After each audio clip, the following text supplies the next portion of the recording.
Tobio didn't remember much of his life. He remembered being found on the side of the river, resting on the cold mud. He was later found by two little girls playing by the river, the young girls describing him as the mud monster. He remembered crawling up towards them, his throat dry as he tried to ask for help. The officials was called and he was soon thrown into a local slave owner. They didn't treat him any better. So he wondered how he came from that situation of being a slave to being a concubine. "What's a concubine?" he asked the two girls escorting him. "You'll be pleasing our king with the duties he'll provide for you. Mostly sexually. No. Don't be scared. Despite his rough nature, he is kind and just." "Have you slept with him?" "Sharing a bed, yes, but sexually, no. We're here to warm him at night. Among a few other things. I don't want him to touch me. I'm sure he's a good lover. Are you okay of us washing your body, Yume?" Kyoko and Yachi escorted him to an individual bedroom so big. The room was full of light coming through the window, the balcony beautifully white and decorated with red-green vines and red flowers. The bedroom consists of a desk for himself with a big mirror, books and a few beauty items resting on top. And the big bed, seemingly king size, glowing in white and gold, thick covers and huge fluffy pillows. Tobio wanted to jump and rest on the bed. "Not after your bath." The bath was horrible.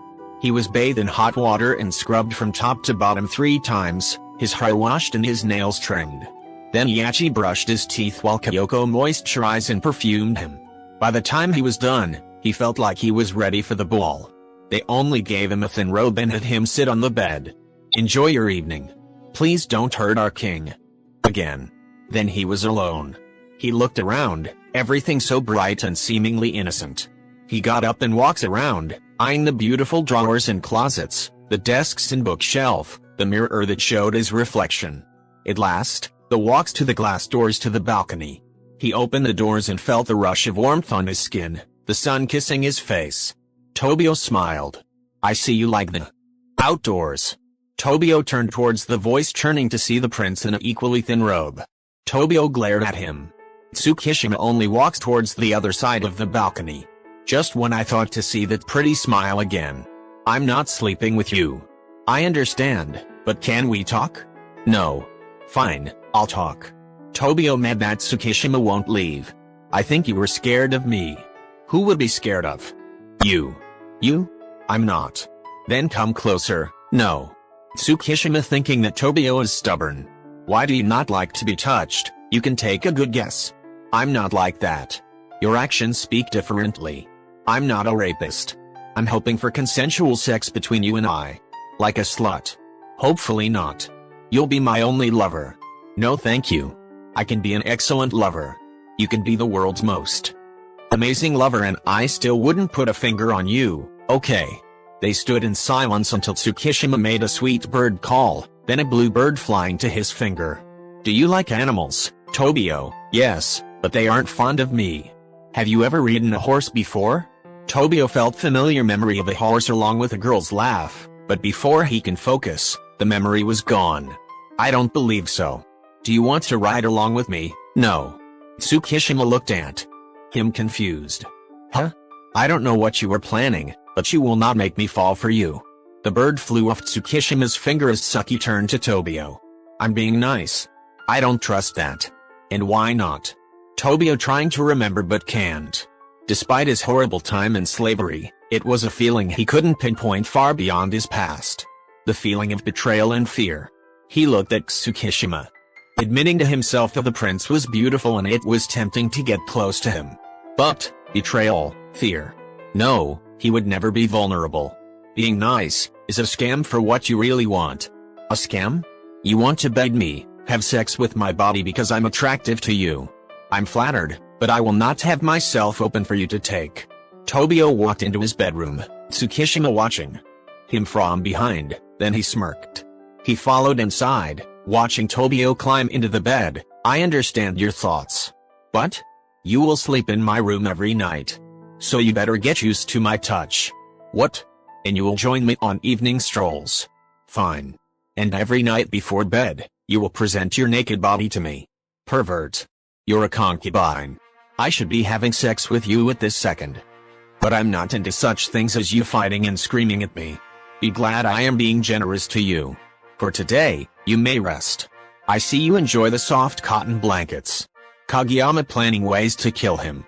Have a good nap, my young lover. Still planning ways to kill him. Tsukishima walks out of the room. Kageyama wondering how he got himself in this mess. He didn't like the details of his stay. But he still lay down, his body warmed up in the pillow catching his head safely.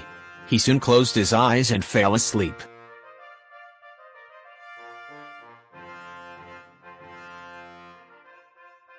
When can I see your new concubine? Perhaps I can entertain myself. Tsukishima getting protective over Tobio. Don't touch him. Not only will he abuse you, I won't stop him. Well, tell me, how is he? Like a scared deer before you shoot it. We had a decent conversation though, so it's okay for now. But he seemed to lost his memory. Only remembers what I assume is his first name. Tsukikage. Curious. Do you think you can help me, brother? I'm sure it's interesting for you to consider my help, so sure. Can you gather names of any family with a child named Tobio? So this boy is interesting enough for you to research his background? I have to meet him. Can you do it or not? It's a lot of paperwork, but sure. Thank you.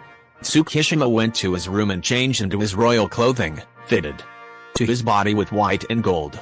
After putting on his shoes, he and two guards headed to the stables where his horse was. Hello, beautiful. How's your stay?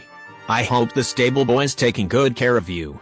Tsukishima rubbed at the snout of his brown horse, her mane black as night. Then he looked over at the spare horse he have. The beautiful black horse not familiar with many people. Tsukishima picked up an apple and stuck out his hand. It took time, but the horse came up and ate out of his hand. Patience. Tsukishima thought of the dark-haired boy, so ready to fight and was on edge. But the boy had a kind nature to him that Tsukishima wanted to bring out. Patience is the only way to your heart. Who are you, Tobio?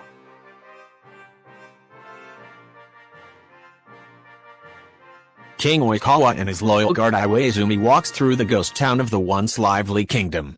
The charred remains of torn homes and stray skeletal bodies was scattered around. They walks past the old homes and to the side of the palace where the royal graveyard was. There, the ancestors of the Kageyama family laid, along with the past king and queen, and Miwa Kageyama. Oikawa kneel at her grave. Hello, my lady. It has been years since I begun my journey to find your brother, but with no success. Please guide us to find him. And let your spirit watch over him. Tell him he is a home. They both felt the wind blow, a soft kiss against their skin against the warm light. Also, something else. Your Majesty? You don't have to be so formal, Iwa. Iwaizumi blushed, but ignored him. He pointed at an old torn garment on a branch. Oikawa walks towards it, Iwaizumi heading further in the woods. What Oikawa found was a torn garment from Tobio's dress suit he worn for Miwa's wedding. Oikawa smiled back at Miwa's grave and thanked her. Where does this river lead? Oikawa listened to the sound of rushing water not far and wondered if Tobio heard the same. If my direction is clear, to the ocean it is by King Saimura's kingdom. Ready the horses, we have a few days of travel to start. Yes. Oikawa. Oikawa finding Iwaizumi adorable. You can be more informal than that. Shut up, Oikawa. Oikawa laughing at his blushing face. They gathered their horses and started their journey, hoping to find Tobio at the end of their destination.